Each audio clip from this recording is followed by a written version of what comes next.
महत्त्वाची बातमी समोर येते। संजय राऊतांनी काँग्रेस समोर लाचारी पत्करल्याचा आरोप नवनाथ बन यांनी लगावलाय। सोनिया गांधी आणि राहुल गांधी यांच्या समोर झुकत राजकीय अस्तित्व टिकवण्याचा प्रयत्न होत असल्याचं बन म्हणाले।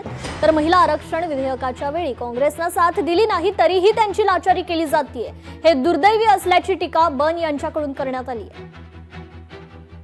काँग्रेस पक्ष हा एक राष्ट्रीय पक्ष आहे।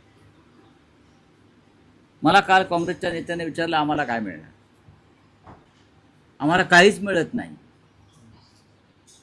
काँग्रेसचं नेतृत्व जे आहे त्यांना आम्हाला असं सांगायचं वारंवार, आम्ही दिल्लीमध्ये राष्ट्रीय स्तरावर तुमच्या पाठीशी ठामपणे उभे आहोत।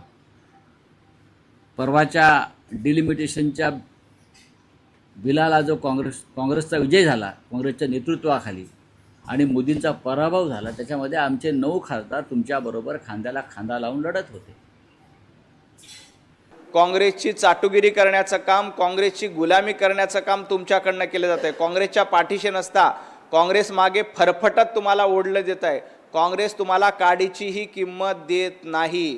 काँग्रेस सातत्यानं तुम्हाला ज्या पद्धतीनं महिला आरक्षण बिलाचा उल्लेख केला की महिला आरक्षण विधेयकाला आम्ही तुम्हाला पाठिंबा दिला आणि आता तुम्ही आम्हाला पाठिंबा द्या। उद्धवजी ठाकरे यांच्या उमेदवारीला पाठिंबा देण्याची तयारी देखील काँग्रेसची नव्हती, तरी देखील तुम्हाला सोनिया गांधींच्या चरणावर लीन व्हावं लागतं।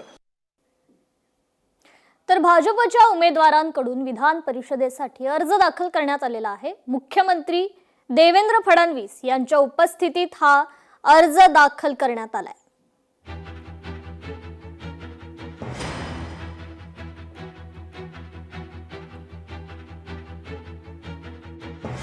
भारतीय जनता पार्टीच्या नेतृत्वाने जी काय संधी या ठिकाणी अतिशय कमी वयामध्ये मला दिलेली आहे, त्याबद्दल निश्चितपणाने मी राज्याचे यशस्वी आणि लोकप्रिय मुख्यमंत्री देवेंद्रजी फडणवीस साहेब यांचे विशेष आभार व्यक्त करतो।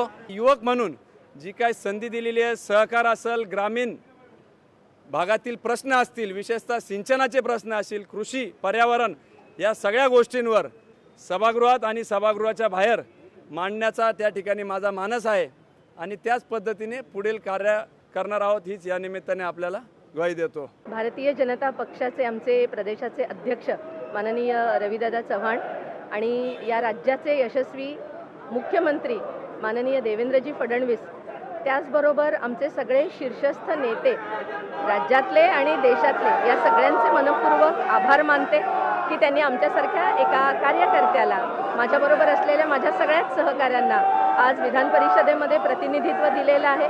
त्यांचा हा विश्वास सार्थ ठरवण्याचा आम्ही सगळेजण प्रामाणिक प्रयत्न करू। अतिशय आनंदाचा क्षण आहे हा माझ्यासाठी, माझ्या परिवारासाठी आणि संपूर्ण आमच्या हिंगोलीच्या कळमनुरीच्या कार्यकर्त्यांसाठी। आणि आज लोकशाही मराठी ऐका, पहा, जागरूक रहा।